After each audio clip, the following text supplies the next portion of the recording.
What is up, YouTube? It is early in the morning. It's about 6:20 right now, and somehow this camera of mine makes it look like it is 8 or 9 o'clock, but surprisingly, it is not all that bright out here. The camera's just picking up really well. So man, it has been crazy busy. I'm rocking my sweet Nita haircut due because the wheels are about to come off on this farm venture. So to catch you up on what's been going on, yesterday we got plastic tarps put out here across the whole farm. Had some teenage help come over, some kids live down the street. They always help me out, good kids. So we got all the plastic tarps out. We're not gonna be doing produce this season, but this will keep any of the weeds from continuing to grow, as well as like all the earthworms underneath there are just gonna totally devour all the organic matter between now and this time next year. Another thing we did is what was the 3 gardens here behind me, completely pulled up everything, all the edging, all the posts, all the fencing, all the irrigation, took all that down, just turning that back into lawn here. So flip it around. So that one there, that one there, and that one there. So it's pretty early. I've been out here for about an hour-ish already. Got up early. It is the 22nd. That's not right. Today is the 16th. I'm a week off. Today's the 16th of April. And our nectar flow is full on. I got into about 70 hives or so yesterday. Didn't really have time to make a video. Actually, what happened, I got a call about a swarm from one of the landowners, and then went out there and the swarm was already gone. There was a call yesterday morning and I couldn't get there till the afternoon. So I ended up just doing a pulse check on some of the hives and had some nice splits. Got a nice little bird's nest in here. So end up finding a 10 frame double deep, a ton of cells, didn't find the queen, so I just made it into four hives. So up here this morning, working on the wax dip tank. It takes about 5 hours to get heated up, so get the fire rolling on that. Should be able to start wax dipping by about 11 o'clock. Man, I have just been so crazy busy lately. Inside, this is our trailer. It's going to be our honey house. It is chock full. It's got 238, I think, 10 frame double deeps. Take you in the barn. So all these pieces here, I got to finish building into 10 frame deep boxes. And I'd like to show you, well, let's start with, been real busy. So here's more boxes, here's more boxes. The last 3 nights I've built like 1,200 frames. You can see. My daughter Brianna's been over here. She's popping in all the frame inserts, so got all these done last night. So let's talk about 10 frame boxes and why there's a gap. It's because Ashby screwed up a little bit. But when I was buying wood this year, I had the option of buying 1x6s or 1x12 pieces, and the 1x6s were about 10% cheaper. So for the cost of wood and how many board feet I got coming, and I decided this would be a better idea. Well, that was a major screw up. Major screw up. What happened, I thought they would all be 6, a perfect 6, but because we don't kiln dry, everything is open air stickered drying here in the driveway, then or out at the farm. I couldn't cut the second piece because of the varying widths of these after they dried. So I had to build them like this, and then I've got to take them across the table saw and cut this remaining chunk off before I wax dip. Now you've heard of do dumb things and win dumb prizes. Trying to cut 500-ish 10 frame boxes, it's 1,000 cuts. That was stupid. Like, I should have just stuck with building the 1x12s. So next year from now on, I'll be buying 1x12s. So yeah, just been, I mean, golly, yesterday got in all those hives, got the garden tarps out, spent 3 nights in a row till about midnight building 400 frames per night. Gonna probably do that again tonight.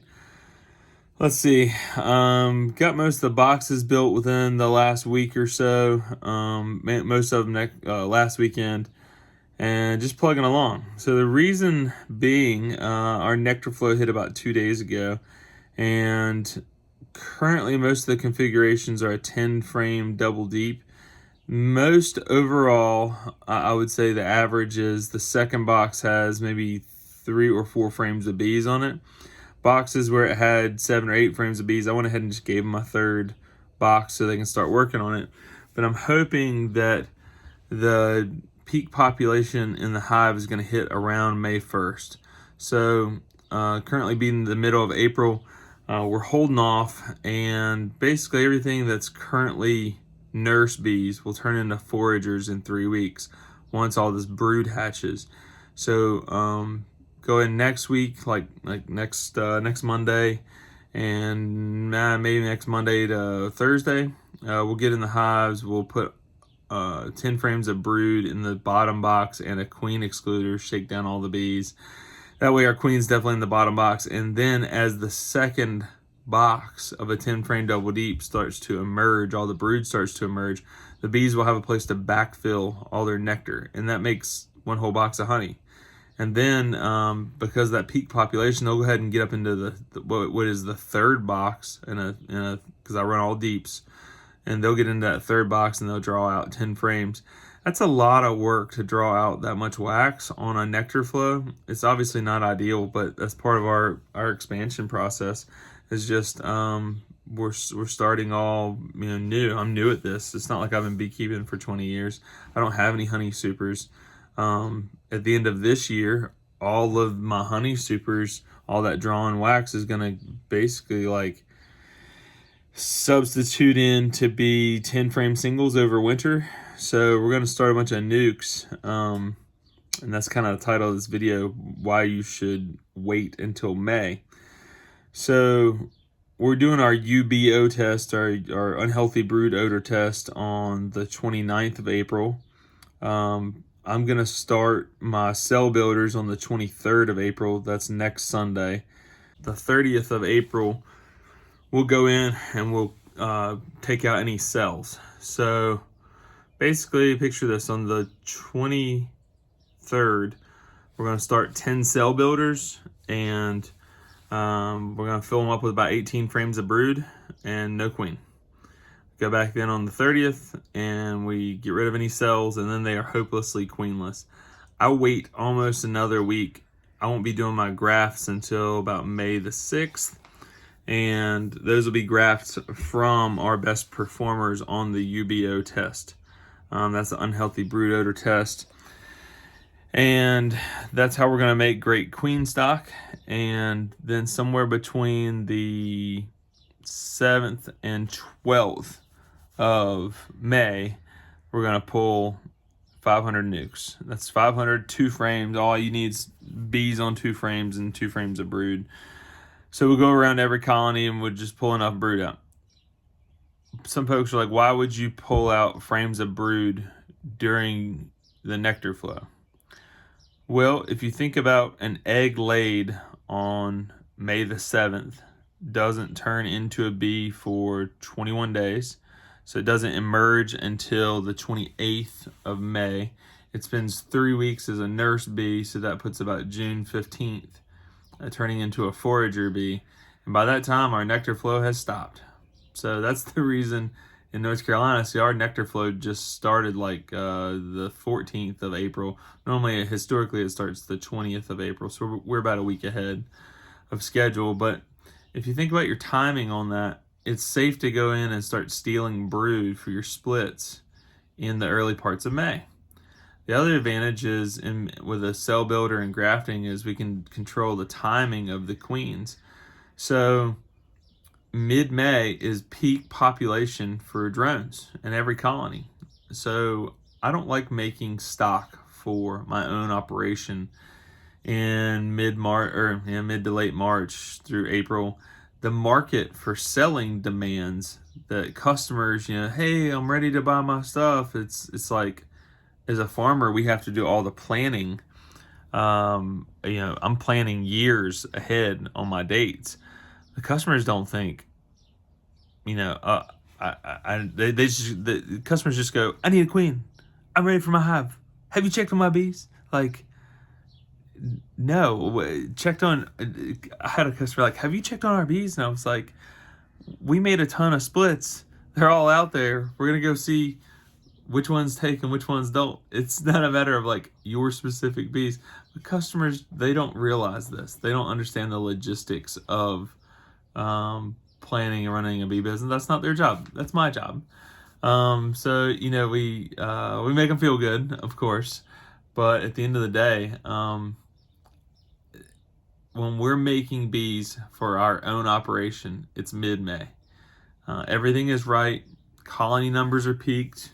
We can build some really awesome cell builders. 18 frames of brood in a cell builder on the 23rd of April. Flash forward basically 2 weeks to the 6th of May. The majority, if not all, of that brood has hatched out. They're completely queenless. The hive is packed. They got enough foragers. They're bringing in nectar off the nectar flow. That's another thing is, man, we'll feed them and give them pollen on either side of our cell builders. But that's how you build great queens. Just everything is right. So while the market demand that late has all but passed, at least in North Carolina, people in Ohio and Michigan, they're just getting started. But for North Carolina, the opportunity to sell, queens and nukes, that time's come and gone by then. Early on, if you as a customer, if you're buying, I tell my customers this, we were shooting for April 15th. It ended up being April 22nd because some cold weather back in March delayed our queens and their mating flight by about a week because we had a cold snap. If you're buying local stock with that year's queen in North Carolina prior to April 15th, either you're buying an overwintered queen, so that would be the last year's queen. Some folks like that. I don't. I wanted this year's queen if I for a number of reasons, if I was buying stock. But of course, customer demand says, well, I need my bees now. So what you end up getting is Florida and Georgia queens. I am a queen breeder. I don't want to make anybody look bad or feel bad, or there's certainly some operations that are much, much better than I am. They come out of Florida and Georgia. This is what they do because market demands it, and they're 6 weeks ahead of us in the weather. I'm just a big, big proponent of locally mated stock, good genetics, queens that lay for 21 days, not 14 days before you buy them. And I'm a big proponent of local everything, from local food to, just local in every industry, but particularly with the bees, like bees from your area are gonna do better. It's not to say Georgia bees won't. It's one of those things that like everybody has their preferences. I'm a big proponent of local everything, and over time, you just hear enough stories from customers. They say, we got bees out of Georgia and they didn't make it a month. Part of that makes me think, is it the beekeeper or is it the bees? I don't know. But, I'm just a local guy. And I appreciate people that support us too. Anyways, guys, that's what's been going on. That's our plans coming up. We got to get honey supers on basically next week. And then the following week, we do UBO test. And the week after that, we are pulling brood for our own splits. Take them all to the nuke mating yard, get them made, and early to mid-June, like the first 2 weeks, we'll go through and see what queens were successful. And if they weren't successful, we'll do another round of grafting with the no-takes, as I call them, or the queens that didn't make it back. And then by the second week of June, we are pulling honey. So that is our plan here for the next couple weeks. As I get into the bee yards starting later this week, I'll start making a bunch more bee yard videos. But honestly, I really haven't had a chance other than yesterday. I've been almost 3 weeks without being into. I went into 1 yard in 3 weeks. We've just been busy, just equipment, frames. I've still got to build 2,000 frames. So maybe within a week, I have 2,000 more frames built. I can build 400 a night, pretty solid. So, anyways, guys, that's thoughts with me. What's going on? Thanks for watching. Y'all have a great day. Bye.